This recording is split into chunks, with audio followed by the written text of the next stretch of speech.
Isizathu sokuthi siyamthanda ekhubazeke ingoba umama wakho. Hayi ngicela ungamfaki uma wami kule ndawo. Unjena-ke vele wena. Ungamfaki umami kule ndawo, umama akasekho ukuba khona ungamfaki kule ndawo ukuze Iyona-ke ngcono ukhulume nami ngedwa umama akasekho. Kodwa phela isizathu sokuthi siyamthanda ebe nje ingoba mina umama wayehleze engiphuzisa imithi yesiZulu. Ngihlezi mina ngiyinto ephuza izihlambezo. Kodwa umama ngicela ungamfaki ngoba sekweyethu nawe le ndaba. Kufanele sikhulume nawe idlule le ndaba le. Noma uyena phela imbangela ukuthi umntana ebe nje ayana. Mina ngize ngibe namahloni ukuba nengane nje ngenxa yesimanga sama wakho. Ngisho ungakwazi nokumbheka ukuthi ngibe ngibe nalokuthi umntana wami unje ngenxa yesimanga sala ekhaya. Kodwa mina njengoba nje ukuthi bengazi ukuthi nje kade isimo isiphi. Kodwa manje hayi lo muntu owenza leyo nto akasekho. Vele ungakazi uzumthanda. Awukwazi uzinikeza ithuba lokuthi ukuhlale nje naye njengomntana wakho.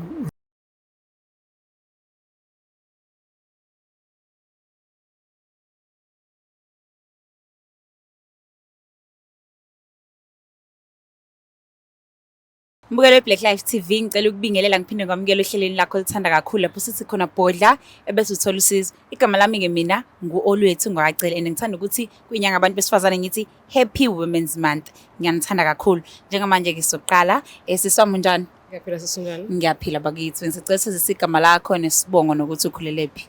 Mina igama lami uAndiswa Mbutho, ngisuka ePortshepstone. Ngazalelwa khona. Ngakhulela khona ngase ngafunda eRA Enga. Uma ngisuka eRA Enga ngazofunda eNgwemabala la ngaqeda khona grade 12 wami. Mase ngisukile eNgwemabala ngazofunda eNanda eCollege, TVET College lapho engahlangana khona nomyeni wami. Ekhaya sikhule nabo cousin bami nje besibaningi nje somndeni kodwa mina bengihlala noMaya. Uma ukufika kwami eThekwini mina ngahlangana khona nomyeni wami sahlangana nje kwabamnandi sisajula kumnandi ize emdala ke kunami. Lapho ekhaya kubo bebengangithandisisi kahle bengafuna ngisho ikati la khona wonke nje umndeni wathi ungangizwa. Lokho ke kwaholela ekuthenini sihlale sodwa eceleni naye umndeni wakhe waseyawujikela sihlala nami seyakhila umuzi wakhe eceleni. Yebo.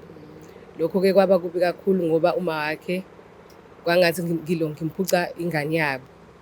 Bonke nabo anti bakhe nje bengangithandisisi bengangifuni. Kwathi ke sila esephelelwa khona umsebenzi kwamele egoduke siyohlala ekhaya kubo.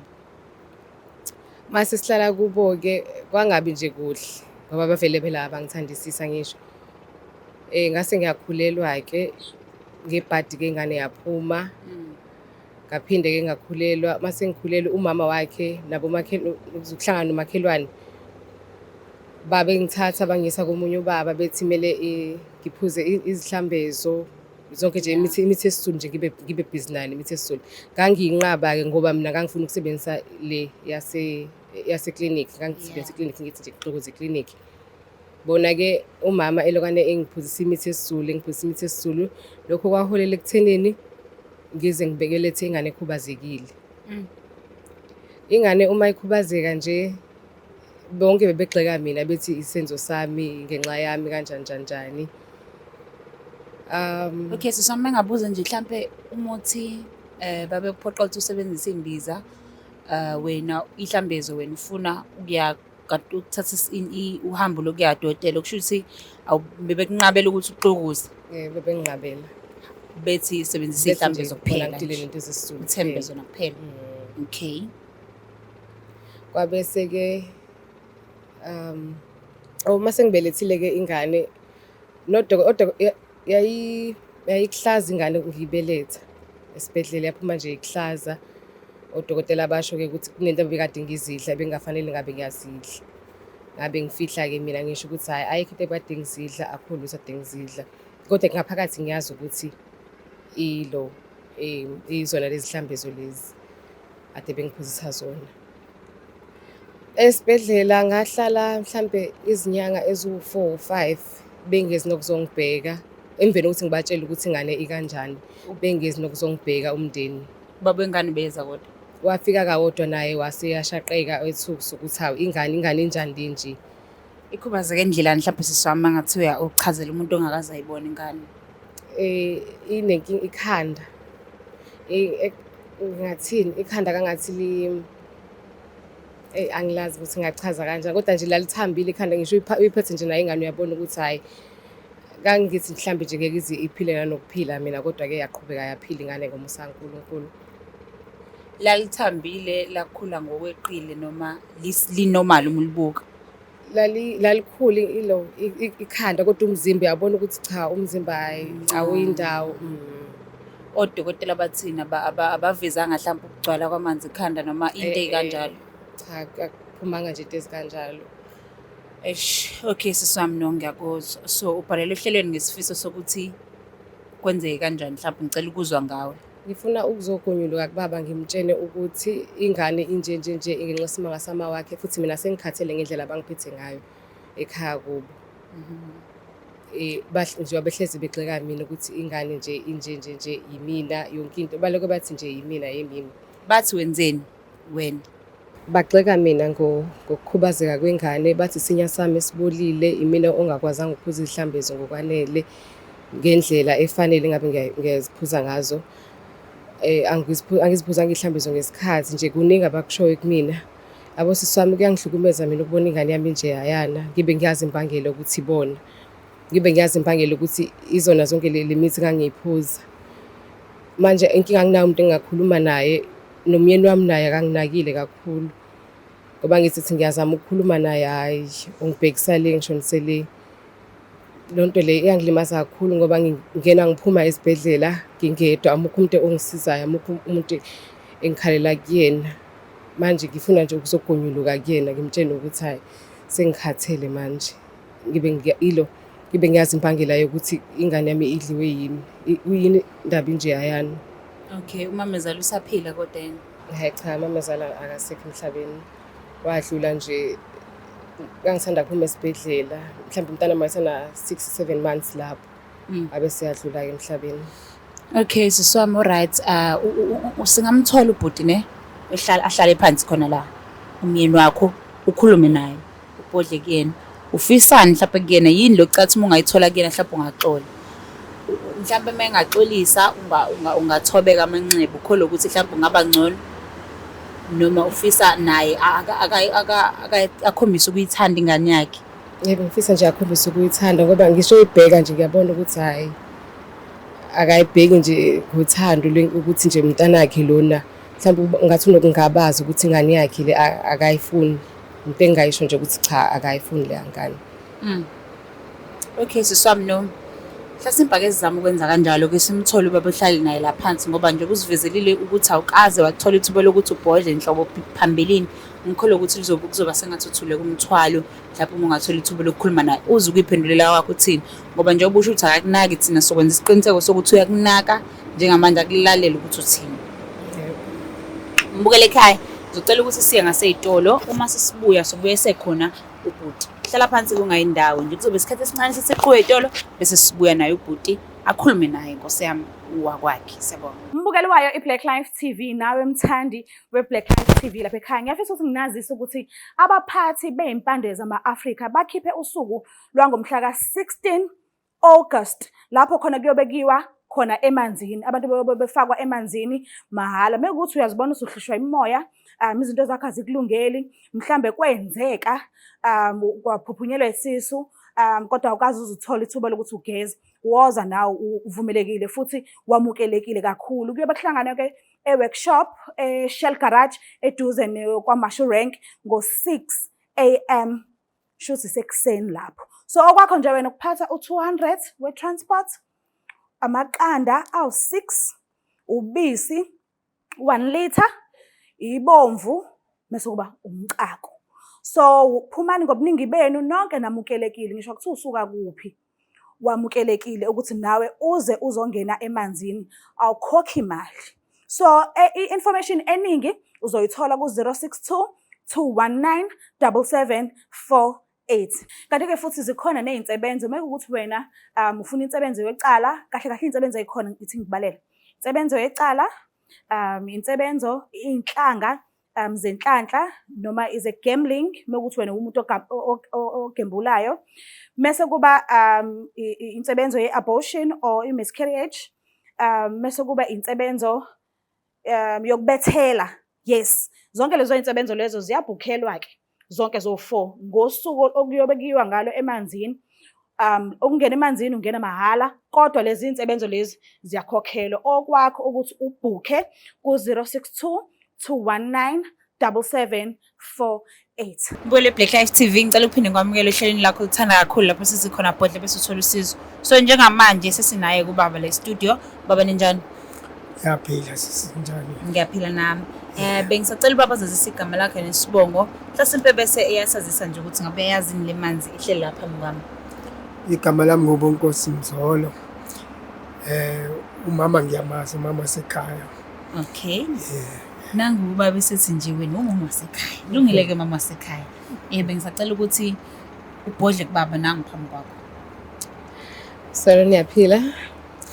Ngiyaphila nami. Ngiyaxolisa abantu ukubizela amakhamera la. Kodwa isizathu ukuthi ngibize ingoba ngifuna ukuzobhodla.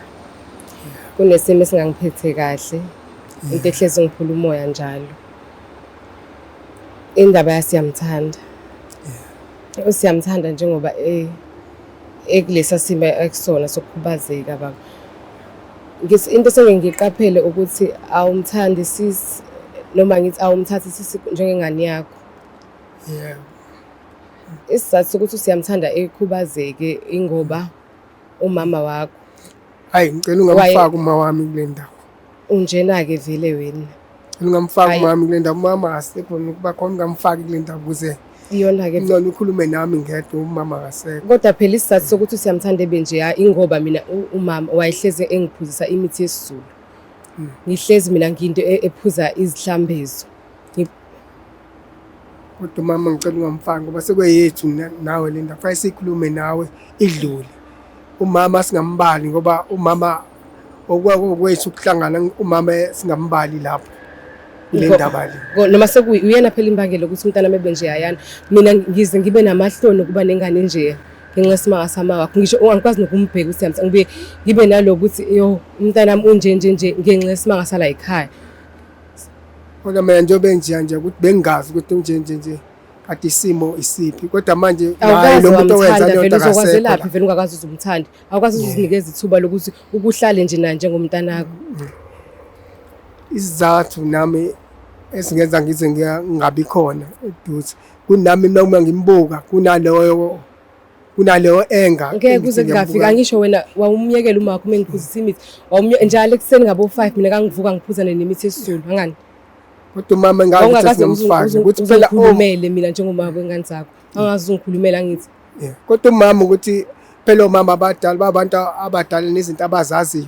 Zange ngitshela mhlambe nje obenza yona uyazi ukuthi wenzani njengomuntu omdala. Kodwa ke ngangaboni ukuthi uyakuhlukumeza.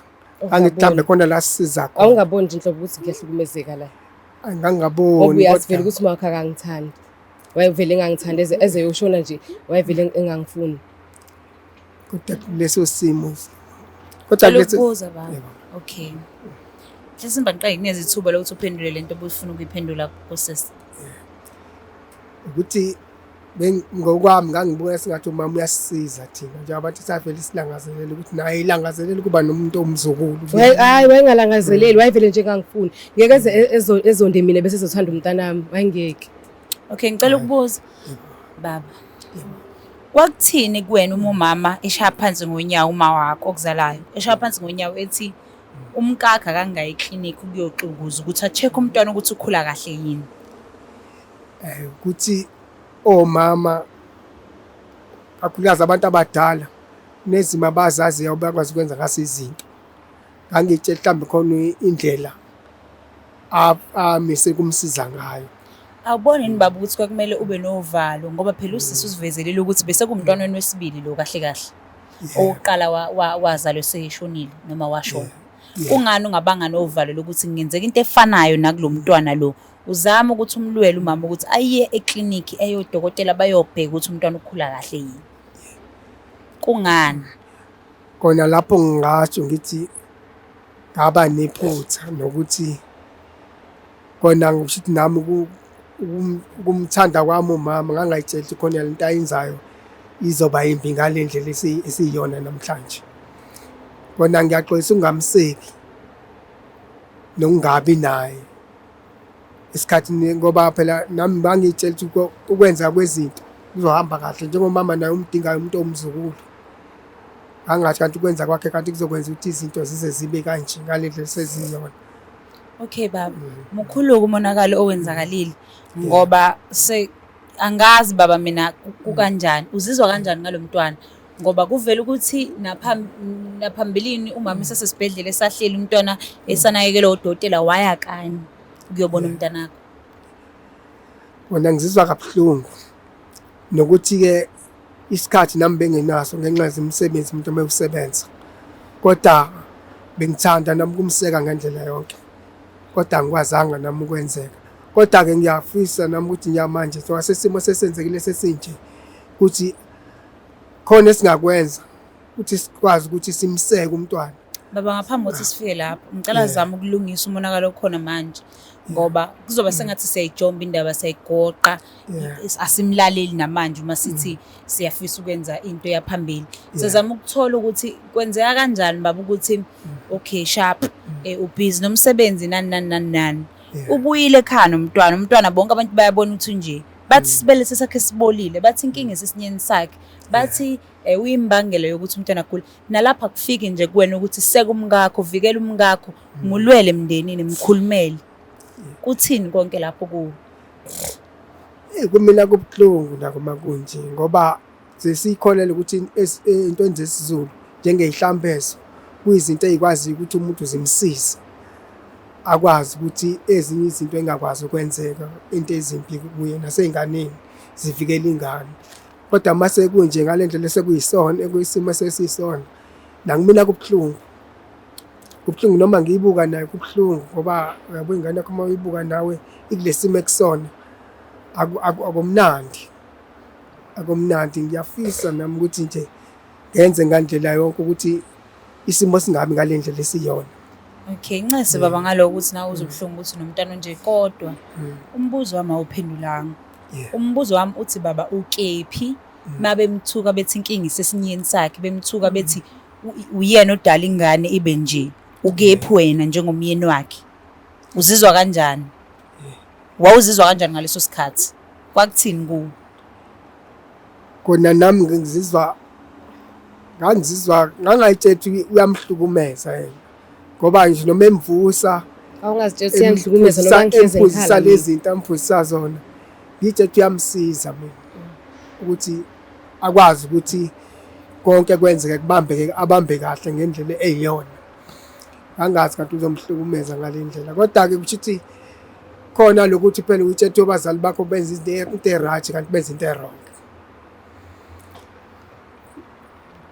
Ngiyakuzwa baba ngiyakuzwa kulungile ngokuchazayo ngingasho ngithi yazakala noma kungaphelele baba ngoba lo muntu uhlukumezeke phambi kwakho lo muntu uthi ukhale ukhona ubuka before ingane izalwe engakazi ukuthi izozalwa nje wayekhala noma ingane sizaliwe sebemthuka phambi kwakho ekhala ukhona. Ngithi sokuthi uthi ubungakuboni konke lokho kumhlukumeza kona ukuthi ngingakubeka ngithi bakwazi abazali kona ukwenza lokho kumuntu osukwena uzokwakha naye kodwa ke okwami bekuthi njenga leso simo lesi ngathi besingasuka kuso naye angithathe njengomyeni wakhe onayo. Indlela yokusuka kukho baba ukuthi nibambisane uxolise abone ukuthi njengamanje usumuntu ongathembela kuyena ngoba ngikholwa ukuthi usekubala njengabantu angakathembele kuyena emva kokuthi umyekelele isikhathi esingaka ezubuhlungu uyabo kubiza ukuthi wena baba uxolise umbuyise njengomkakho aphinda akwazi ukubambelela kuwe asho ukuthi noma sekungenzakalana kusasa umyeni wami uzoba nami. Uwe omkoleta ukuxolisa uwe okumele umlekelele ukuthi aphole njengoba ulimele lo muntu esifazane ongangokuthi manje uthi kwangane yakho ufila sengathi akayithandi ngokwanele ngenxa yokuthi kwenzeke yonke lento le nawe ukhona uyabuka awumvikeli. Ngicela njengamanje usebenzele lithuba ke uqale ngokuxolisa kuyena ngoba nilana babili noma ngewena odale lokho noma futhi singasho ukuthi ngenzeka hlampe asazi ngenze kube kwayena uma mezala wakhe wethu uyasiza hlampe kwaze konakala kodwa njengamanje ake sibeke konke lokho eceleni ke sithi akuxolise ngokungabi khona awuxolisela ukuthi ingane ikhubazekile but uxolisela ukuthi umflathelile wamiyekelela emndenini kanje kwaseqaleni bawazi ukuthi abakazi bamthanda ake ngithathe isinqumo yami sokuxolisa kuyena ukuthi ngiyaxolisa ukuyekelela kulobu mzimo obubhekene nabo ngoba nami ukuthi ngabe khona eduze kwakho ngingakusupport ngendlela efanele njengomngami manje nami ngithatha lesinqumo sokuxolisa kuwe ngicela uxolo ungixolele ukuze nengane noma ngiyibuka nami ikwazi ukuthola isupport yethu sobabili ukuze ikwazi ukuthi nayo ibone inabazali thatha lesinqumo sokuxolisa mina ngiyaxolisa mngami ngiyakuzwa mina nje into engifuna uyenze ngifuna ukuthi ube khona for mina noSiyamthanda umthande naye njengoba bakhe amukho umunye ubaba yobuya amthole ngaphandle kwakho wena kuphela ubabakhe ngizokwenza njalo. Okay. Siswami njengoba sexolisile uyayibona uhambo lokumxolela umyeni wakho. Uyayibona niphinde nihlala phansi nibonisana ngendlela yokukhulisa umntwana. Nimnikeza lonke usizo kumele alithole. Nino babibili nibambisene. Ngoba uma wakhe akasekho shuthi nje ngingasho ukuthi ngiyabona ukuthi uzoshintsha soba right uzomthanda noSiyamthanda. Okay. Bazali ke basemthanda. Into ethi naye umntwana asifisi akhule nenkinga. Asifisa akhule nesilonda sokuthi ngazi ukuthi abazali bakhe abamthandi bobabili. Asifuni akhule enento ethi uma nobaba abangithandi mabe ngibuka bayanginyanya. Ukuze kube njalo ke kuzomela nobabili ni-attend counseling. Ekugcineni kosuku uSiyamthanda number 1 akayilithanga emhlabeni. So kumfanele ukuthandwa abazali bakhe ngendlela efanele. Noma enezici enjalo ekhubazekile kodwa ukuhlukumezeka kumele akuthole ekhaya. Kumele ekhaya azi ukuthi leli la mengila ngiphephile. Ngikubantu ababili abangithandayo abazongivikela noma ngabe kwenzakalani. So ngaleyo ndlela ngizocela ni-attend counseling. Ngikholwa ukuthi udokotela uzonilekelela ngokomqondo ukuthi namukele inhliziyo ivuma ukuthi ukhona uyaphila umntwana enu futhi ngenzeka isimo sakhe singaphinde silunge. Ngenze kahle nje. Right. Nani ngalindeni nobabili ukuthi ngaba nomntwana nje. So nangu kusekhona manje impilo kodwa kumele iqhubeke phambili. Kumele alithole uthando ngelinye ilanga mama angahlali naye kuleso hlalo leso ezobhodla kunena nobabili ukuthi animthandi. Animnikezi uthando okufuze ngabe lithola umntwana ekhaya. Ngoba uzokhula la ngaphandle ingane ayihlangani ezinye ingane zizokhula zimhleke ngaphandle but ngicela imnike lento yokuphepha azi ukuthi mengiyekhaya ekhaya bangazi ukuthi nje ekhaya bangamukela bayangithanda ekhaya. So ngizocela ukuthi ke ni-attend counseling nobabili ukulekelela ukuthi nibuyisele lathando ngoba ngiyazi ninalo ngaphakathi. Nibuyisele lathando lokuthi umntwana nemkhulekela usekhona.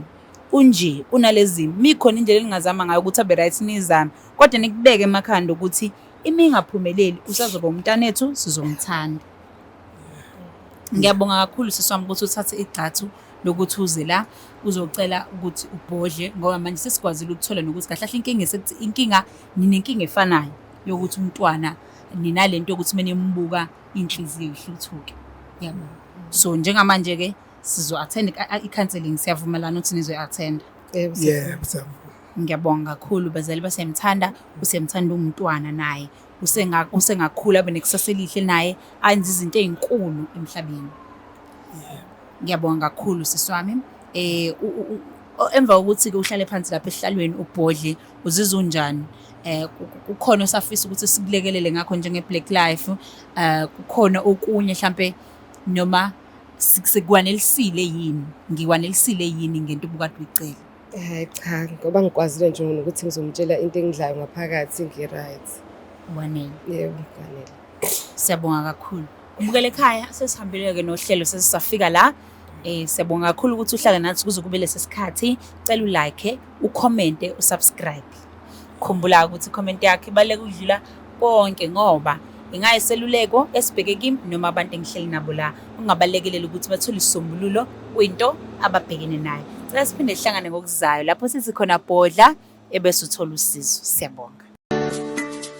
Black Life Traditional Pharmacy izimpande zama-Afrika. Sikulethela konke ongakudinga. Sisebenzisa imvelo ukulapha, sididiyele izimpande, kwahlanganiswa ongoti abahamba phambili kwezokulapha ngesintu. Senzela wena. Sikhona isikhafula sokubuyisa isithandwa sakho, ukuthola umsebenzi, ubuyisa umuntu wakini owaduka. Sikhona nezwasho. Sikhona iswasho sokugeza isichitho, ube nogazi, uthandeke ebantwini, ukususa amathunzi amnyama, nokuvula izinto zakho zikale phansi abantu bakuthande. Siyabasiza noma uma unenkinga umhlume, ama-ulcer, i-cancer, i-BP, ushukela, ama-fibros, uvule nesibeletho ukuzothola abantwana. Siyabasiza nosisi ukukhuphula isitofu sibeke ku-6, indoda ikuthande kakhulu izikuphi imali. Nobaba sebasiza ukuqinisa idonkipiri, umthetho uqine endlini. Wenza umuntu wakhe athande wena wedwa, alangazelele wena wedwa futhi uphinde uvikele umkakho. Woza kithi e-pharmacy,